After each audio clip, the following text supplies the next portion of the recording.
Salam semua sahabat Hawa, mari kita mengucap syukur sejenak di hadapan Yesus Kristus. Amin. Renungan firman pada saat ini adalah mengapa Tuhan tidak mengindahkan persembahan Kain. Kita rujuk dalam Alkitab pada Kejadian 4 ayat 3. Setelah beberapa waktu lamanya, maka Kain mempersembahkan sebagian dari hasil tanah itu kepada Tuhan sebagai korban persembahan. Habel juga mempersembahkan korban persembahan dari anak sulung kambing dombanya, yakni lemak-lemaknya. Maka Tuhan mengindahkan Habel dan korban persembahannya itu. Tetapi Kain dan korban persembahannya tidak diindahkannya. Lalu hati Kain menjadi sangat panas dan mukanya muram. Nah, di sini dikatakan bahwa Tuhan tidak mengindahkan persembahan daripada Kain. Nah, kita setelah saya baca secara berulang-ulang, ternyata banyak teladan yang bisa kita pahami daripada Kejadian 4 ini, yaitu tentang Kain dan Habel.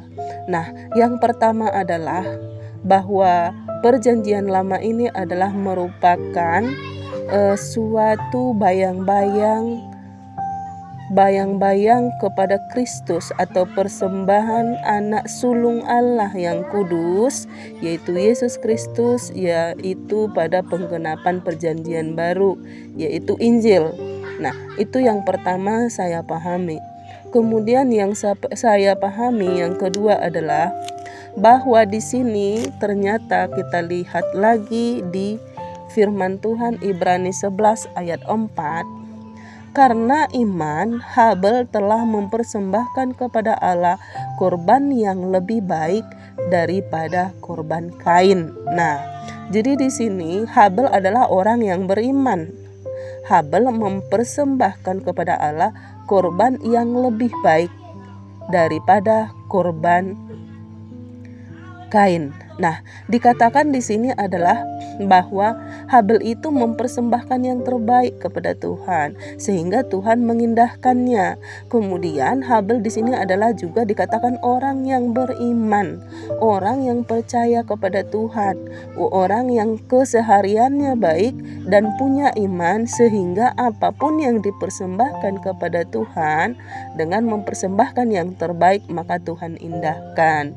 Nah, di sini memang tidak dikatakan bahwa Kain itu adalah diceritakan dalam kehidupan dalam Kain itu Kain seperti ini, orangnya jahat. Tetapi memang setelah Tuhan tidak mengindahkan persembahannya, maka Kain di sini adalah sangat panas hatinya dan sehingga dia membunuh adiknya Habel.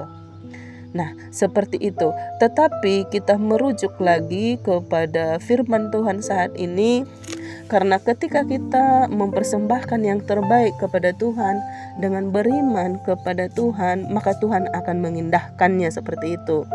Ya, di sini Kain adalah karena hatinya sangat marah.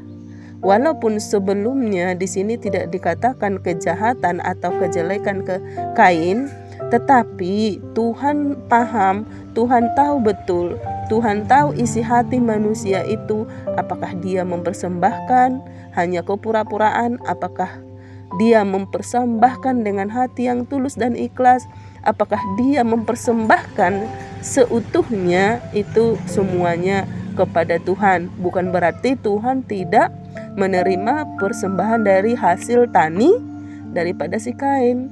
Karena memang Kain di sini adalah seorang petani, sementara Habel adalah seorang pengembala domba, kambing, seperti itu. Jadi ini adalah renungan kita bahwa kita harus memang ketika kita meyakini atau percaya kepada Tuhan, maka kita melakukan yang terbaik, melakukan apa yang Tuhan kehendaki sehingga apapun yang kita persembahkan Tuhan akan indahkan. Bukan seperti si Kain. Seharusnya ketika dia tahu Tuhan tidak mengindahkannya, ya sebenarnya ya tidak perlu dia berbuat demikian, Tidak perlu dia membunuh adiknya karena disertai dengan kecemburuan yang begitu besar kepada adiknya. Seharusnya mungkin dia, apa yang salah dengan saya atau apa yang telah saya perbuat sehingganya Tuhan tidak mengindahkan persembahan saya. Nah, itu yang bisa kita pahami. Kita harus merenungkan ketika kita berdoa Tuhan belum menerima, ketika kita menyampaikan atau mempersembahkan kepada Tuhan, apakah Tuhan marah? Apakah Tuhan mengindahkan apa yang kita persembahkan? Nah, kembali lagi kepada hati kita, kembali lagi kepada hidup kita. Apakah kita mempersembahkannya dengan tulus, ikhlas? Apa kita mempersembahkannya karena iman? Apakah kita mempersembahkannya dengan kepura-puraan? Maka dengan itu, marilah kita belajar dari firman Tuhan ini. Semakin kita didewasakan, semakin kita diproses, semakin kita bisa melakukan dan memahami apa yang Tuhan inginkan, apa yang Tuhan kehendaki dari kepada hidup kita. Dan nama Tuhan dipermuliakan kini sampai selama-lamanya.